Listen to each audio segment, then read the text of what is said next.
For 7 years, 200 ranchers hunted one horse. He tore through fences in the dead of night.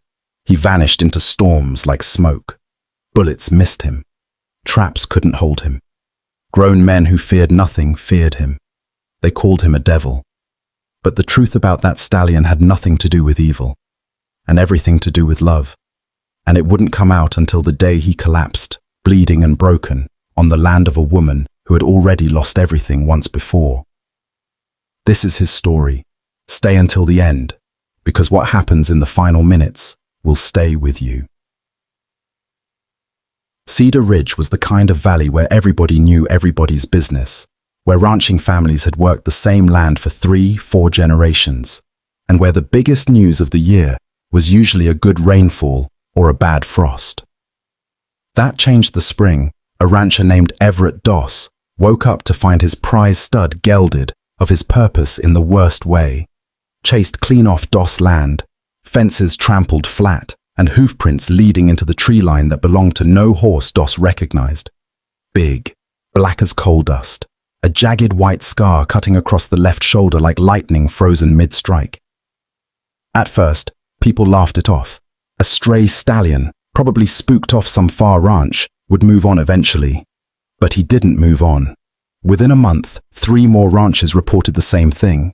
Broken fences, missing mares, panicked herds found scattered across the valley floor at sunrise, like something out of a nightmare had come through in the dark. Nobody had caught more than a glimpse of him, but every glimpse told the same story. A stallion of impossible size, moving faster than anything had a right to, with eyes the color of a storm about to break. The old-timers were the first to give him a name, Diablo. And once a name like that takes hold, it doesn't matter what's true anymore. It only matters what people are afraid of. By the end of that first year, Diablo wasn't just a horse causing trouble. He was the reason your mare went missing. He was the reason your fence line needed rebuilding every spring. He was the explanation for every unlucky thing that happened in a 50-mile radius, whether he'd had anything to do with it or not. Here's what almost nobody stopped to ask in all that fear. Had he ever actually hurt a person? Had anyone ever found a body, a wound, a single confirmed act of violence against a human being? The answer, though nobody wanted to sit with it, was no. All they had were broken fences and frightened stock, and a story that grew bigger and darker with every passing season, the way stories do when fear is doing the telling instead of truth. By the 3rd year, hunting Diablo had stopped being about property damage. It had become a kind of obsession that passed from ranch to ranch like a fever. Posses formed almost every autumn, once the harvest was in and men had time on their hands and old grudges to settle. Professional trackers were brought up from 3 counties over, men who bragged they'd never failed to run down a target. They failed, every time. There was the winter Cyrus Hales swore he'd cornered him against the frozen creek bed, 6 riders wide, no way out.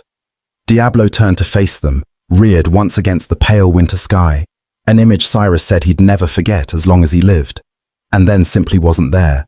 Vanished into a tree line that shouldn't have hidden a rabbit, let alone a horse that size.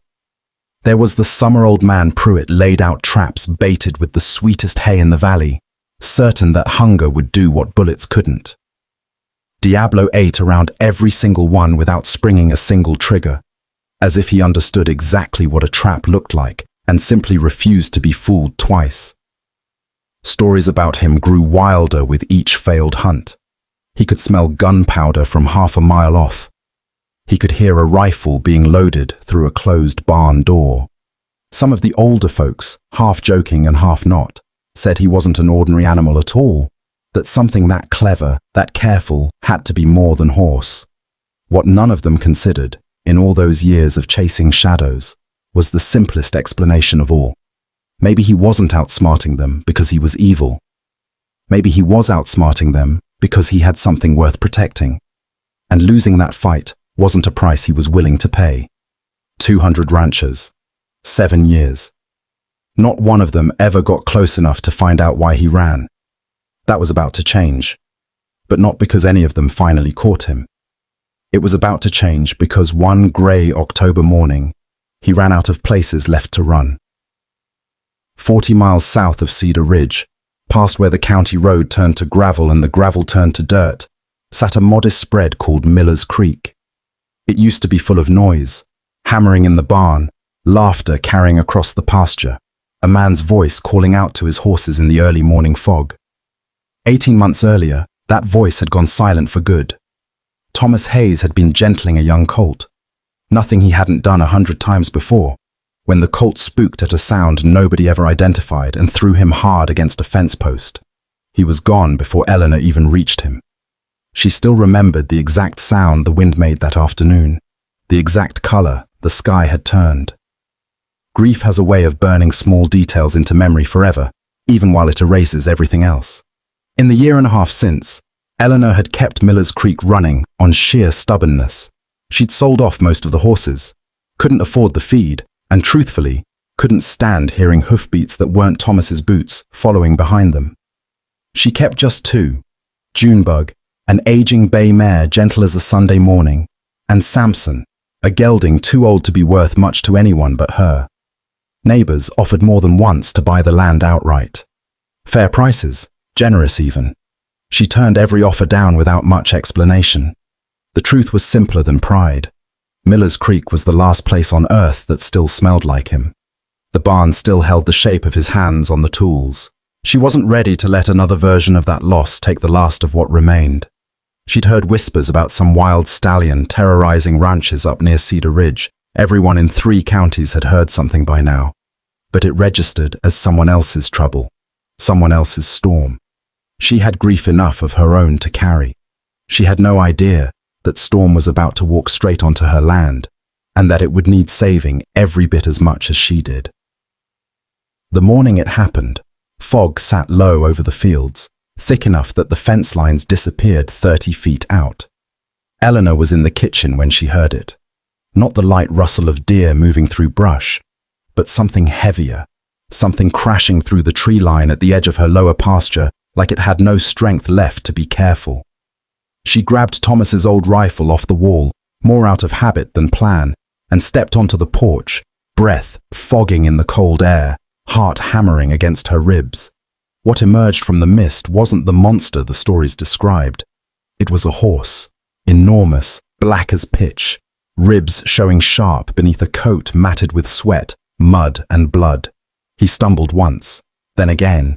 One hind leg dragged at an angle that made her stomach turn, clearly torn open by something. Barbed wire most likely, from a desperate scramble through a fence somewhere miles back. He went down at the edge of her pasture, chest heaving, sides working like a bellows, and one pale grey eye rolled toward the house, toward her, with something in it that wasn't rage. It was exhaustion. It was surrender. It was the look of something that had been running so long it had simply run out of running left. Eleanor stood frozen on that porch for a full minute, rifle heavy in her hands, every instinct screaming at her to go back inside, bolt the door, let whatever this was sort itself out on its own. But something in the way he lay there stopped her. Not menacing, not wild with fury, just spent. The way a person looks after they've been fighting a battle alone for far too long. She didn't know yet that this was the horse 200 ranchers had hunted across 7 years and 3 counties. She only knew one truth, the same one that had carried her through the worst 18 months of her life. Something on her land was suffering, and she wasn't built to just stand there and watch it happen. She set the rifle against the porch rail and started walking toward him. She didn't rush him. Thomas had taught her that much years ago, back when gentling spooked horses had been his quiet specialty. You don't chase fear, you let it come to you on its own terms, at its own pace. She circled wide at first, keeping low, talking in the same soft, steady voice she'd heard Thomas use 100 times. Easy now. Easy. Nobody's going to hurt you here. His ears pinned flat the moment she got within 30 feet, that ruined leg tensing beneath him like he might still try to run. But exhaustion had beaten instinct fully by now. He didn't move. Just watched her, chest still heaving, muscles trembling with the effort of staying conscious at all. It took nearly 3 hours. 3 hours of Eleanor sitting in the wet grass 10 feet away, talking about nothing in particular, about Thomas, about Junebug, about the weather, just letting her voice become a familiar sound instead of a threatening one, before he let her close enough to see the wound properly. It was worse up close. Deep, jagged, already showing the angry red edges of infection. Days old, maybe longer. He should have been dead already, by any reasonable measure. Something in him had simply refused. She didn't try to rope him like livestock. She looped a lead rope loosely around his neck, more gesture than control, and took one slow step toward the barn. He followed. Every step was a battle against the pain in that leg, but he followed her, limping, trusting a total stranger for reasons even Eleanor couldn't have explained. Maybe he simply had nothing left to lose. Maybe some part of him recognized a kindness he hadn't been offered in longer than he could remember. That night, by lantern light, she cleaned the wound while he stood trembling in Samson's old stall, every muscle coiled tight enough to shatter at the wrong sound. She talked to him the whole time, the way she used to talk to Thomas across the dinner table, filling silence that had gone unbearable since he'd been gone. She didn't know the name 200 ranchers had given him, so she gave him one of her own, something gentler than the fear that had followed him for 7 years. She called him Shadow. The first week was a battle of inches. Shadow flinched at every sound, the creak of the barn door, the clang of a feed bucket, even Eleanor's own footsteps if she moved too quickly. He ate only when she left the barn entirely, drank only in the dead of night, and paced the stall in tight, desperate circles, like an animal, still convinced the hunt hadn't ended, only paused. But slowly, the way trust always builds, in inches instead of miles, something began to shift. Eleanor noticed it in small moments first. He never once tried to bite or kick her, even during the worst of the wound cleaning, even when the pain must have been unbearable. When old Junebug wandered curiously near his stall one afternoon, Shadow didn't posture or threaten the way a wild stallion protecting territory might be expected to. He simply lowered his head slightly and watched her with something closer to gentle curiosity than aggression. At night, when Eleanor sat on an overturned bucket outside his stall with a cup of coffee gone cold, unable to sleep the way she often couldn't since Thomas died, the house too quiet, the bed too big, Shadow began lowering his head near the rail, close enough that she could feel the warm huff of his breath against her hand. By the second week, he let her touch his face without flinching. By the third, he was following her around the small paddock behind the barn, like he'd known her for years instead of days, matching her pace, close at her shoulder the way Thomas's best horses always had. What Eleanor didn't know, what nobody in Cedar Ridge had ever bothered to learn, was that this gentleness wasn't unusual for him at all. It was simply who he had always been, underneath everything. Patient with mares, protective of foals, calm with anyone who approached him, without a rope meant to break him rather than help him. The rage 200 ranchers swore they'd seen in him wasn't rage. It had never been rage. It was a stallion who had learned, through 7 brutal years, that almost every human who came near him carried a rifle and a reason to use it. Eleanor was the first one who hadn't, and something in him seemed to understand exactly what that meant. Secrets don't keep long in country like this. A feed delivery driver, making his rounds, spotted the enormous black stallion standing calm as anything in Eleanor's paddock, and the scar across his shoulder told him everything he needed to know. By the next evening, the story had already made its way back up to Cedar Ridge, past rancher to rancher like a struck match. Diablo's alive, and he's standing gentle on a widow's land like he was never wild a day in his life. The reaction split the valley clean in two. Some ranchers figured 7 years was long enough. If the horse had finally settled somewhere and stopped causing trouble, maybe that was simply the end of a long, exhausting story. Others weren't ready to let 7 years of frustration go that easily, not when the animal responsible was standing within reach for the first time in their memory. A rancher named Silas Cobb led that second group. He'd lost more to the so-called devil stallion than almost anyone in the valley. 2 mares gone for good, fences rebuilt more times than he could count, and a pride that had taken a beating every season, Diablo slipped through another trap. Within a week, he'd gathered a dozen riders, rifles resting easy across their saddles, and pointed them south toward Miller's Creek. Their plan wasn't conversation. It was retrieval, by whatever means the situation required. Word reached Eleanor 2 days ahead of them, carried by a neighbor who thought she deserved warning. She didn't call the sheriff. She didn't panic. She walked straight out to the barn instead, laid a steady hand against Shadow's neck, and felt him lean into her touch, the way he always did now. She made a decision standing there that surprised even herself. She wasn't going to let them simply take him, not without answers, not without the truth finally getting said out loud after 7 years of nobody bothering to ask for it. They arrived just past sundown, 12 riders moving up the long drive in a loose line, rifles resting but ready, faces set with the particular hardness of men who'd waited years for a moment like this one. Silas Cobb rode at the front, and he didn't dismount when he reached the gate. "That horse belongs to the whole valley, ma'am," he said, voice carrying flat across the yard. "He's cost good people everything they had. We're not riding home without him." Eleanor stood at the paddock gate, Thomas's old rifle held loose but present in her hands. Not raised, not aimed, just there. The way a person holds something when they need the world to know they're serious without needing to prove it. "He came onto my land, half dead," she said.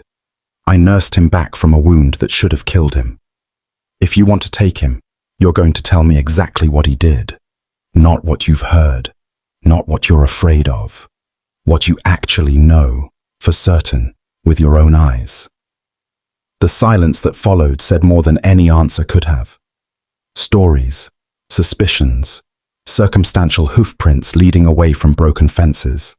Not a single rancher standing in that yard could name one confirmed act of violence against a person, not in 7 years of hunting.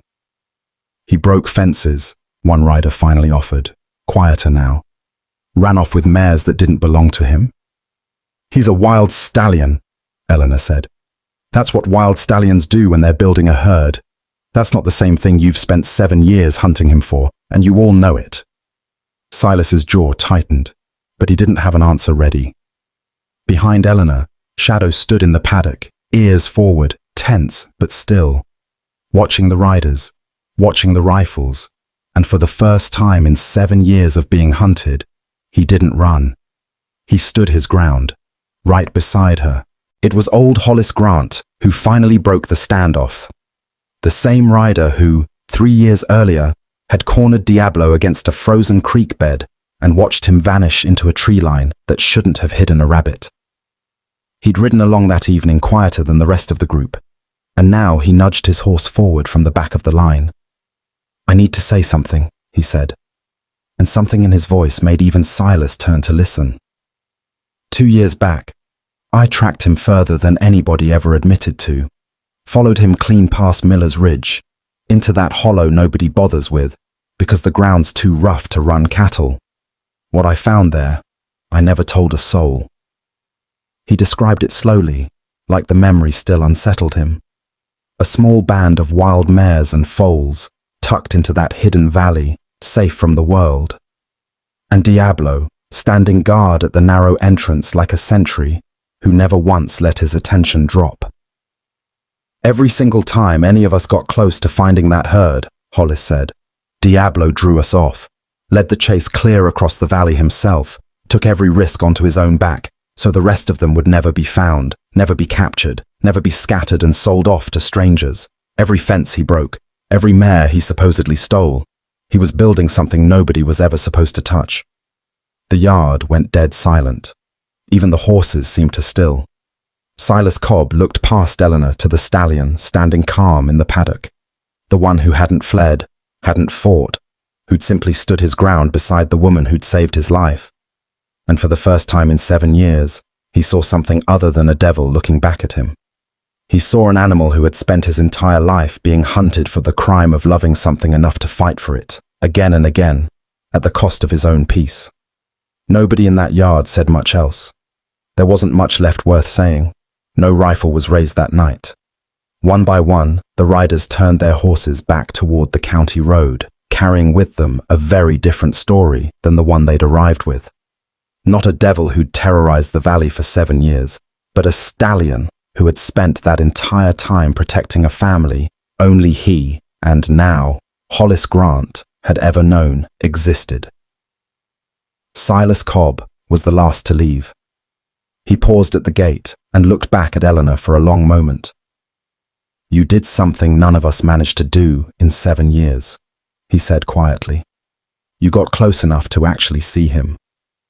In the weeks that followed, Eleanor learned the location of the hidden herd from Hollis and made a decision that surprised the entire valley. She opened the back acres of Miller's Creek to them. Slowly, cautiously, testing the ground the way survivors always do, the mares and foals came down from that hollow onto her land, and for the first time since Thomas had passed, the ranch filled again with the sound of hoofbeats and life. Shadow never went back to being wild in the way he once was. He didn't need to anymore. He'd finally found land where he no longer had to fight and run and disappear for the sake of what mattered to him, and a woman who understood in her own bones exactly what it meant to protect something out of love instead of fear. The valley still tells the story of the devil stallion, the one 200 ranchers hunted for 7 long years. But now they tell the rest of it too, the ending where 2 survivors, a grieving widow, and a wild horse the world had misjudged from the very beginning, found in each other the one thing neither of them had much hope left of finding again. Peace. Finally, after everything, peace. If this story moved you, that's exactly why we tell them.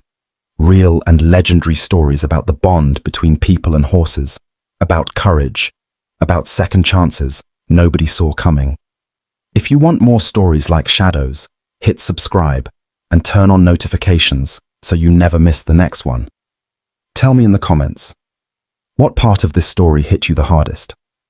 And if you believe every creature deserves the chance to be understood before they're judged, give this video a like and share it with someone who needs a story like this today. See you in the next one.